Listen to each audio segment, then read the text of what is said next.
Hi, I'm Snigdha. And I'm Rahil, and we are the hosts of Daybreak. If you've been listening to our podcast for a while now, we just want to say thank you so much for sticking around. We are so glad that we're able to add value to your day in some way. And if you're a new listener who's just discovered our podcast, welcome. We are absolutely stoked that you found us.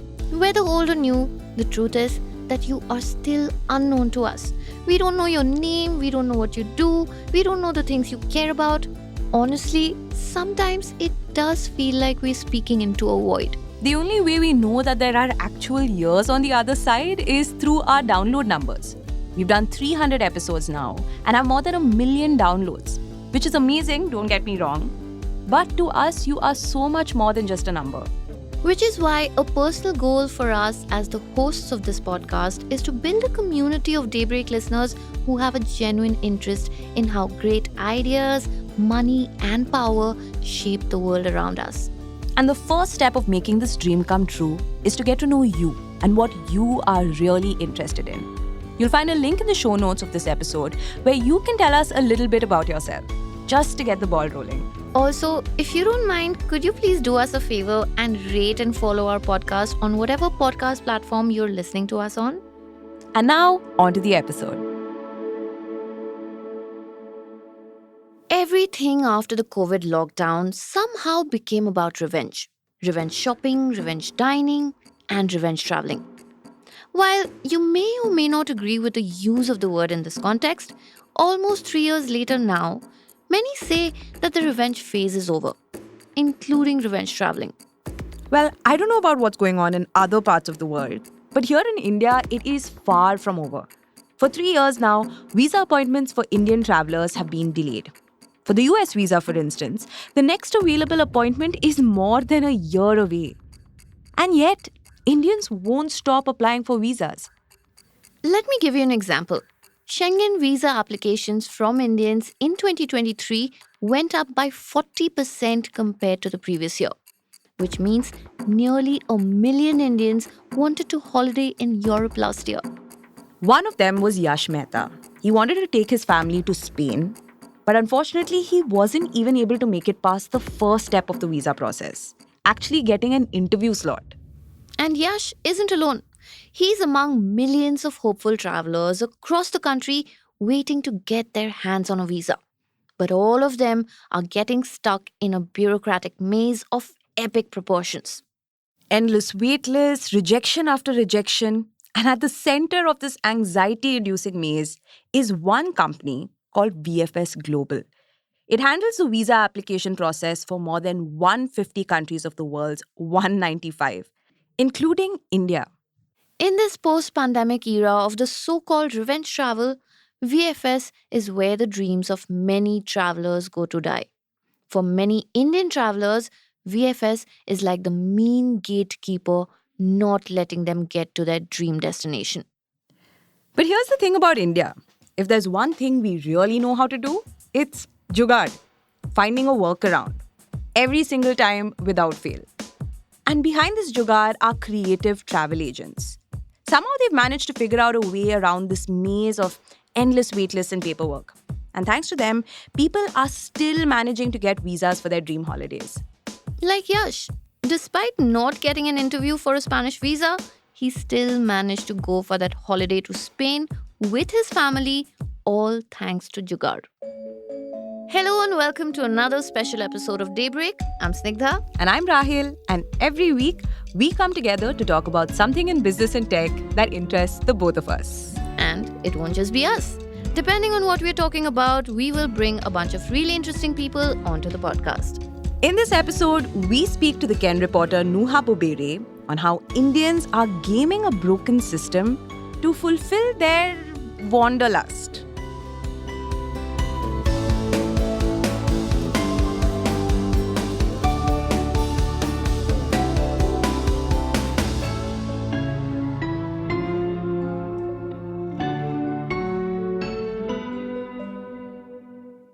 So let's just straight up address what's on so many people's minds, so many people planning vacations, right? Why is it taking so long to get a visa? The simple answer is there's a huge demand and supply problem here. the demand has reached a significant level, especially after the pandemic. There was a huge backlog. Imagine for 2 years, like a store shuttered down and people wanting a particular item from that store. So, of course, it's like your name is on a list. And, when the store does open up, you're the first person, Yeah. because your name is there, you'll get the product you want earlier than others. That's exactly what has happened with the visa application process. Basically, the backlog, the people who had already applied before the pandemic, they are still waiting for their visa application to be processed. So the And now, backlog hasn't been cleared yet. no, it hasn't been cleared. And until that backlog is cleared, people who are applying post the pandemic, they will face a larger issue of getting the visa application. Even if it's an emergency, even if they're desperate enough, they will have to wait in line in order to get the embassy to clear the backlog and then get to them. Right. For context, now we're in a situation where it's taking much longer than usual to get a visa, right? Post pandemic, for a US visa, for instance, on average, it's taking a year to get an appointment, right? An interview appointment, which is huge. And then for the Schengen visa as well, another very popular visa that people opt for, it's taking a couple months to get that visa appointment, which again, way longer than it would usually take, right? A lot of rejections are also happening, right? Yeah. India is among the top 5 countries which gets the most rejection for a Schengen visa. And yet, that does not Stop people. stop them from applying for a Schengen visa. And that brings me to this question, that everybody talks about this. There's a lot of chatter about Indian passport being weak. Why is that, Nuha? So Indian passport is the 82nd passport on the list. So which means technically without a passport, an Indian citizen can travel to 58 countries. The reason why it's weak, there are a number of factors. First of all, it is the economic condition of the country. When there is a huge population, the per capita income is taken into account, which is very low for India. So the perception which any developed country would take into account is that there's a chance this person might come to the country, immigrate, overstay their visa, and not go back, which is a chance they cannot take. Hence, the Right. rejection rate for an Indian visa application is also higher for most countries, unless you prove it to them that you don't want to overstay. Yeah, and this is something that you really like. People going for visa interviews really have to like prepare this answer, right? Like they discuss it with everybody. Okay, what am I going to say? What am I going to say to prove it to them that I am going to come back? And there are travel agents that coach you on your answers, right? Correct. Like that happens as Yeah. well. Yeah, right? it has become a bit dire that travel agents are providing this service Yeah. where they give you a questionnaire with Wow. all these 5 questions from early applicants who have been provided a visa, so that the applicants who are going after them know exactly what is in store for them and they can Wow. be prepared well in advance. It's like a visa kunji. Like literally when you used to give Sanskrit exams and stuff when you were kids, you'd have like that cheat code, no? Oh, really? With all the answers. Oh my god. It's like how in school you asked the first 5 roll numbers Yeah. what they were asked, and then you Yeah. then, Before, like answer. during Viva or something. Yeah. Yeah. and then you prepare. Okay. But Noha, like you spoke about this huge backlog that came up during the pandemic, right? And we're still not dealing with it. What is actually VFS, and what are the embassies doing to like kind of sort it out? For now, for instance, for the US visa, the embassy is trying to open up more slots. But if I compare it to the backlog which is already there, it's not enough, because still the earliest visa appointment that you can get is still 350 days away, which is a year, almost a year, which is still a very big, like a very large time period for someone who might want a visa faster. Yeah. So even though the embassies have promised that they have taken the count from 1,000 days down to 350 days, it is still not enough. Apart from that, particularly the Hyderabad office of the US Embassy was opened up to tackle this issue of a huge backlog. And yet we haven't reached that stage where we can say that the backlog has come down to a level which it was pre-pandemic. Because if I can compare the numbers, pre-pandemic, this practice was still there, but the earliest appointment date for a US visa that you can get was a month away. Wow. Yeah. And That's compare a month to a crazy. year. Of That's course, that's a insane. very huge difference. The Right. way to solve for this would be more appointments, I'm guessing. That is true. I think the proper solution would be to open up more appointments, say in every 6 months or so that people can continue applying and the wait list just reduces and goes back to the pre-pandemic level. So why not just do that? They can do that, but still, because we only have 5 embassies, particularly for the US in India, they only process 100 applications each day. So even if the demand increases from 100 to 1,000 over a period of, say, 3 to 4 years, the processed application number would still remain the same because they cannot send over a certain percentage of people per year to the US. Yeah. Understood. But yet, we see like events like the Ambani pre-wedding that happened in Italy, and we saw scores and scores of people from Bombay, the who's who of Bollywood, go in hordes to Italy for this celebration. How did they get their visas? It's just they have the resources, Right. they have the means, and if you can throw money at a problem, and we know, I mean, these are Bollywood actors, these are people with great level of influence. So if you are at that level, especially even the Ambanis, if they want a particular person at the wedding, I'm sure they don't have a problem in terms of throwing money and getting that person. But you're saying like people with influence and resources can fasten the process? Yeah. How? They get in touch with the government directly, and their visa is then fast tracked. So there is something called as an orange channel, and this is a channel used for diplomatic visas.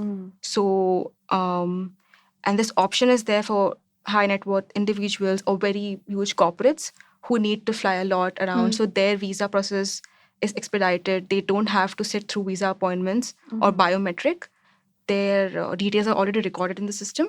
And because of this feature, they are able to travel even faster and get their visa applications processed earlier, even in one day.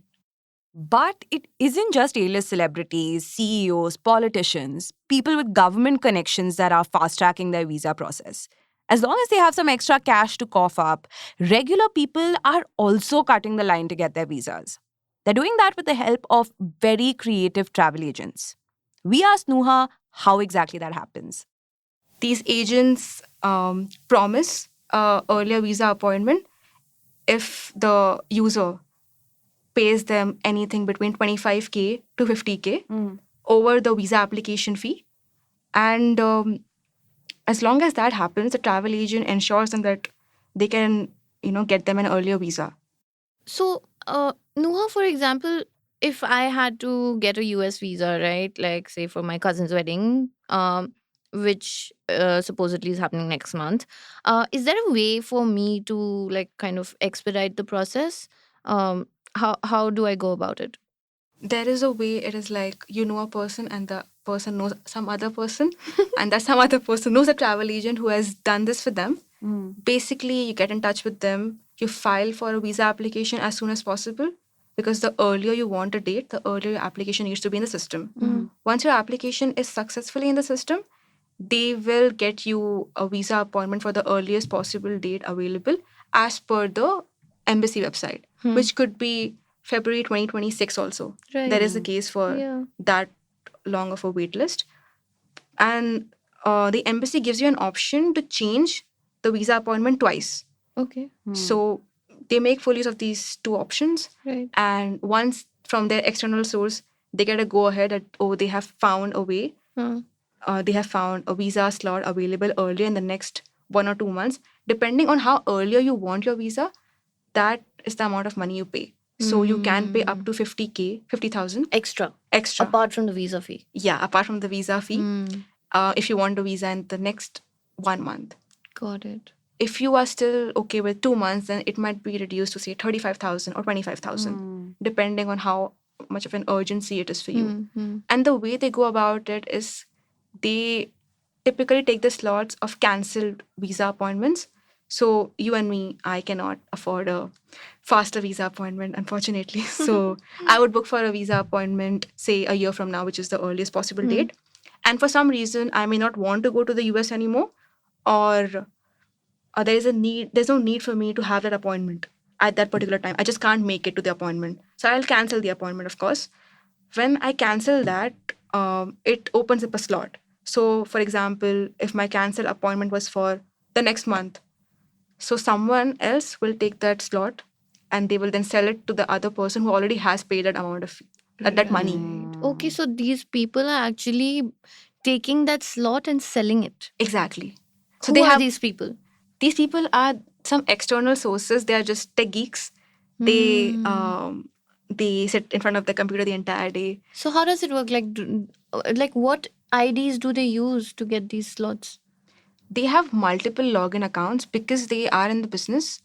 They either get the multiple login accounts from the travel agent, or they already are in the system through multiple accounts, and they ensure that if one account is logged off, they will get onto some other account and then still continue seeing the slot availability. So there are protocols which are being taken up by the embassy now, where if they see you log in more than multiple times into a single account, they will block that account for like 24 to 72 hours. So the workaround for that would be setting up many accounts. Exactly. The more accounts you have, the more you can then game the system, get the slot more easily than anyone else who's trying at the same time. But it doesn't always play out exactly in the same way that Nuha just described. For example, do you remember Yash, whom we mentioned earlier in this episode? He wanted to go to Spain with his family, but he never managed to get a visa appointment. And yet, he still landed up in Spain with his entire family for that holiday. And that was only because his travel agent thought on his feet and promptly pivoted to plan B, which was to get an appointment for a Schengen visa via Germany. Which worked out really well for Yash. Because with a Schengen visa, he's able to enter all 29 European countries, which includes Spain. So he landed with his family in Germany and then managed to travel to Spain. This has become a pretty well oiled system. And a big reason for that is VFS agents themselves. Noah, you mentioned in your story, it's like a huge network of travel agents, VFS folks, and people who work at consulates, right? Like it's this network of people who are like, you scratch my back, I'll scratch yours kind of situation, right? Can you tell us a little bit about how that works? Yes. So a travel agent, because their entire business is about applications, getting everything right from document submission to getting the appointment slot for their customer. That's entirely what they do. They have certain people within the agency whose job is to every day go to the VFS office or the consulate office and drop in the applications of their customers. So these people who just go there every day, they become they form a relationship. They talk to a lot of the managers, be it VFS or people who work at the consulates, and they develop sort of a friendship with these people. It's like, imagine me coming to the office. And because I see these people every day, I'll develop a much better relationship with them than people from other organizations, right? So these travel agents form a kinship of sort, if I can say that, with these people. And then when they think they need some kind of help with getting an earlier visa appointment for some customer and the slots, they have no clue when it's going to open up, they make a call to these people and they try to ask them, get the information out. When is the next appointment slot going to be released by either the consulate, if there's a manager at VFS, if they can help them with knowing that information. And that's how they are further ahead of normal customers who themselves might want to get the slot. They have this information beforehand. So you hinted at, the relationship that VFS has with travel agents to some degree. Obviously, it's not like a formal thing, but I'm interested to know what the VFS's relationship with these consulates are like, right? Like how does that play out? And, especially with the visa situation being the way that it is now. Yeah, what is that relationship like? So the relationship between VFS and a consulate is like a married couple. They both are dependent on each other for various services in order to function smoothly. One cannot do without the other. The consulates require VFS on their behalf to check the applications to ensure everything is in line before it reaches them. Yeah. At the same time, VFS also has to ensure from their end that the slots, when they are opened up, They have the information about that. They can communicate that to the users and even on their website for certain countries that the slots are open up now, and to ensure that people, when they are applying for a visa, everything is in check. So Yeah. it's like a give and take relationship, much like a couple. Like kind of codependent in that Codependent, sense. yeah. So you've spoken to a bunch of people for your story, right? And in your story, you very specifically said that there is a way to game the system, right? Which everyone is in the know of. Like everyone knows that it's happening. But I'm curious to know how people in the consulate and people in VFS kind of address it and how they feel about, how travel agents are finding workarounds for this whole visa situation. It's absolutely true. The VFS, the consulates, everyone is privy to the fact that these practices happen. Travel agents, users, all the time, in their own ways, try to game the system. From their end, they try to either do campaigns to educate the user that if you're using this method to get an earlier visa appointment, you cannot come to us crying about it later if something goes awry in the process. We will not do anything. It's on you. If you're taking that risk, if you're paying an extra amount of money, then you have to ensure that it is on you.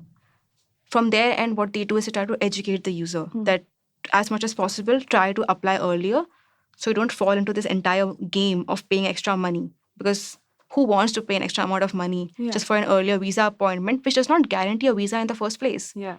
So the consulate and even VFS for now is only educating the consumer. But is it not looked at favorably? Like, could it work against you if you have a visa application and somehow it comes up that, you went through a travel agent and got an earlier appointment? Could it work against you? Is that what they kind of... No, it imply cannot as work against you. It's like if you have the resources, if you can do it, then it's entirely your decision. Also, take that chance. it's not entirely illegal, right? It's just like, like you said, there's one person who's familiar with, how this tech works, and they're constantly sitting on the laptop, literally waiting for someone to cancel their appointment and a slot to open up. So it's just a matter of that, right? It's not illegal per se. It's not illegal, it's not unethical. It's just that a common user who may not have the resources to pay a higher amount of money, they look at it as something of a disadvantage for them because they have been waiting for, say, a year. And then they look at other people who, just cut the queue and get get ahead of them, and they're able to get a faster visa appointment, and they cannot do anything about it. They just have to wait it out. So I think it's only the users who may not have that resources. They feel the need. So, Nuha, technically, this whole process, which you said is not illegal, but this whole unfair advantage of skipping the queue, are there any like risks involved? When you share your details for a visa application, you're basically giving a chance. If the travel agent is not trustworthy, there might be a chance that you're giving out your personal details to a fraudster. And once that happens, once they have your account details, there might be a chance where they can misuse the details. They can sell that detail to some other agent, some other person, and make money out of it. So unless you're very sure of the travel agent, it's a bit of a risk to take that option of getting an earlier visa appointment through that way, because you're trusting them basically with your personal details. And so the dance goes on and on. You see, until the visa backlog is taken care of, the wait list, the rejections, all of it will continue. This game of musical chairs will carry on. And when the highway is blocked indefinitely, you can't blame desperate travelers from finding workarounds. Daybreak is produced from the newsroom of the Ken, India's first subscriber-focused business news platform. What you're listening to is just a small sample of our subscriber-only offerings. A full subscription unlocks daily long-form feature stories, newsletters, and podcast extras. Head to theken.com and click on the red subscribe button on the top of the Ken website. Today's episode was hosted and produced by Rahel Philippos and I, Snigdha Sharma, and it was edited by Rajiv Sien. Also, a huge shout out to Aditi and Kavipriya and the rest of our fantastic design team here at the Ken for the amazing artwork that they make for every Friday special episode of Daybreak.